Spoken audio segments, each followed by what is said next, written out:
এখানে হিন্দুস্তানি বোরকা পরা চলবে না, এখানে হিন্দুস্তানি বোরকা পরা চলবে না। কি হিন্দুস্তান? কেন বোরকা খুলবো?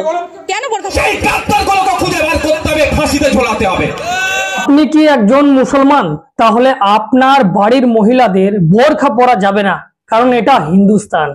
আপনি কি আদিবাসী, তাহলে সহজেই এদের মুখে প্রস্রাব করে দেওয়া যায়, কোনো যায় আসে না, কারণ এটা হিন্দুস্তান। আপনি দলিত, তাহলে তো মন্দিরে প্রবেশ আপনাদের নিষেধ। ঘোড়ায় চড়ে বিয়ে করা যাবে না, এটা হিন্দুস্তান। আপনি শূদ্র অর্থাৎ ওবিসি, তাহলে ধর্মশাস্ত্র অনুযায়ী ব্রাহ্মণদের সেবা করাই আপনাদের ধর্ম, কারণ এটা হিন্দুস্তান। রুকো যারা, সবার করো। এই কথাগুলো একটা আমার নয়, এগুলো প্রতিদিন খবরের শিরোনাম। আপনারা জানেন ইউপি, বিহার, ঝাড়খণ্ড, মধ্যপ্রদেশ, হরিয়ানা, ছত্তিশগড় এমন কোন জায়গা বেঁচে নেই, তার মধ্যে পশ্চিম বাংলা বাদ গেল না। গত কয়েকদিন আগে খাস কলকাতার বেহালায় একজন অর্ধনগ্ন বয়স্ক ব্রাহ্মণ শরীরের মধ্যে পৈতে ধারণ করে রয়েছে, স্পষ্ট বোঝাচ্ছে, এবং একজন মুসলিম মহিলাকে বলছে এটা হিন্দুস্তান, এখানে বোরখা পরা যাবে না। কে তুমি? বোরকা পরা ঘুরে বেড়াচ্ছে, এখানে মুখ চিনতে দিচ্ছে না। হ্যাঁ দাঁড়াও দাঁড়াও, হ্যাঁ বোরকা পরেছে কেন? এখানে হিন্দুস্তানি বোরকা পরা চলবে না। কি হিন্দুস্তান? কেন বোরকা খুলবো? কেন বোরকা খুলবো? বোরকা খোলো তুমি। কেন খুলবো? তোমার আইডেন্টিটি আমি দেখতে চাই, তুমি কে? কে আইডেন্টিটি? চলুন আমি দেখিয়ে দিচ্ছি। ওকে ধমকাচ্ছ? হ্যাঁ, ওকে ধমকাচ্ছি মানে ওই তো আমাকে ডাকলো। না আমি বলছি আমি ওই তো আমাকে ডাকলো। হ্যাঁ, বোরকা পরে বসে আছে, চিনতে দিচ্ছে না। আমি কাজে যাচ্ছি, বলছি আমি কাজে আছি। আস্তে কথা বলো, একটা বাড়ির সামনে। তুই আসছিস কেন? তুই যা, তুই আমার কি ব্যাপার? বোরকা বোরকা খুলতে বলো। আমি কাজ করছি, বলছি তুমি কাজ করছি। না, বোরকা খুলতে হবে। এই প্রসঙ্গে বিধায়ক নওশাদ সিদ্দিকী তিনি সংবিধানের আর্টিকেল 25 কে সামনে রেখে যে মমতা ব্যানার্জি সরকারকে আক্রমণ করেন। এভাবে 2011 সালের আগে আমাদেরকে বলা ছিল মুসলমানকে রক্ষা করব, মুসলমান তুমি ভোট দাও। আর ভোট দিয়ে বিগত দিনে অনেক ঘটনা ঘটে গিয়েছে। গতকালকে কলকাতার বেহালাতে একটি মুসলিম মহিলা বোরকা পরে গিয়েছিল, ওখানে দাঁড়িয়ে এক ভদ্রলোক বলতে বাধ্য হচ্ছি, রাজনীতি করছি না, নাহলে তো অন্য কিছু বলতাম। সে অর্ধলঙ্গ, সে বলছে এটা হিন্দুস্তান, এখানে বোরকা পরা যাবে না, এখানে তুমি বোরকা খুলে আসো। যে বলেছিল মুসলমানদের বাঁচাবো, তারই আমলে মুসলমান মহিলা বোরকা পরে গেলে বলছে বোরকা খুলে আসো। সংবিধানের 25 নম্বর ধারাটা খুলে দেখা গিয়ে, সংবিধানের 25 নম্বর ধারাতে বলা আছে আমি আমার ধর্মচারণ, আমি আমার রিলিজিয়াস প্র্যাকটিস আমি আমার মতো করে করব। প্রত্যেকটা ধর্মের মানুষকে বলা আছে।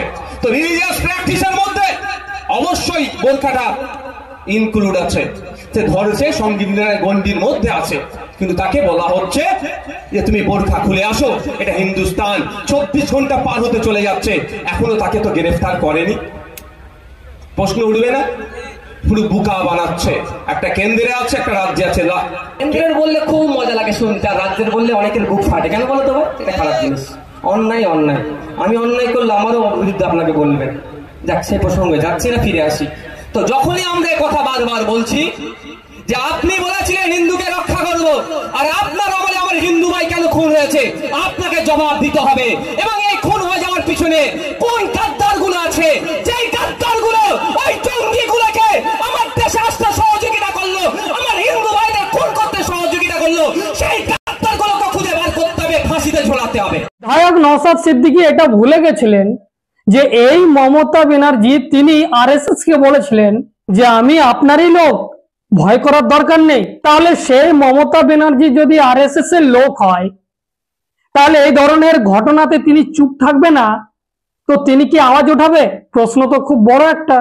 তবে যাই হোক, কিন্তু এখানে পাল্টা জবাব যদি দেওয়া যায় বা কিছু প্রশ্ন খাড়া করা যায়, তাহলে আপনারা কি বলবেন? কোন মুসলমানকে আপনারা দেখেছেন যে কোন ব্রাহ্মণকে বলে যে আপনি পৈতা কেন পড়েছেন?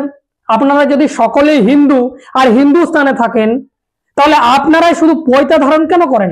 শুনেছেন? কখনোই না। তাহলে সংবিধানের আর্টিকেল 25 যে ধর্ম আচার আচরণ বিধি বিধান রয়েছে সেগুলো করার অনুমতি যখন সংবিধান দিয়েছেন, তখন এই সমস্ত ধর্ম বিদ্বেষী কারা?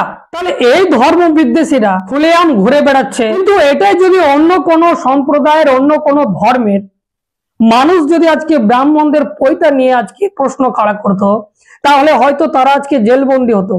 কি বলবেন আপনারা এই বিষয় নিয়ে অবশ্যই কমেন্ট করে জানাবেন। তার আগে বিশেষ একটা অনুরোধ, যদি আপনারা চাইছেন এই সমস্ত শোষিত, বঞ্চিত, নিপীড়িত মানুষদের জন্য আওয়াজ তুলি, তাহলে অবশ্যই আপনারা চ্যানেলের এই কিউআর কোডটি স্ক্যান করে আপনারা আপনাদের আর্থিক সহযোগিতা করতে পারেন।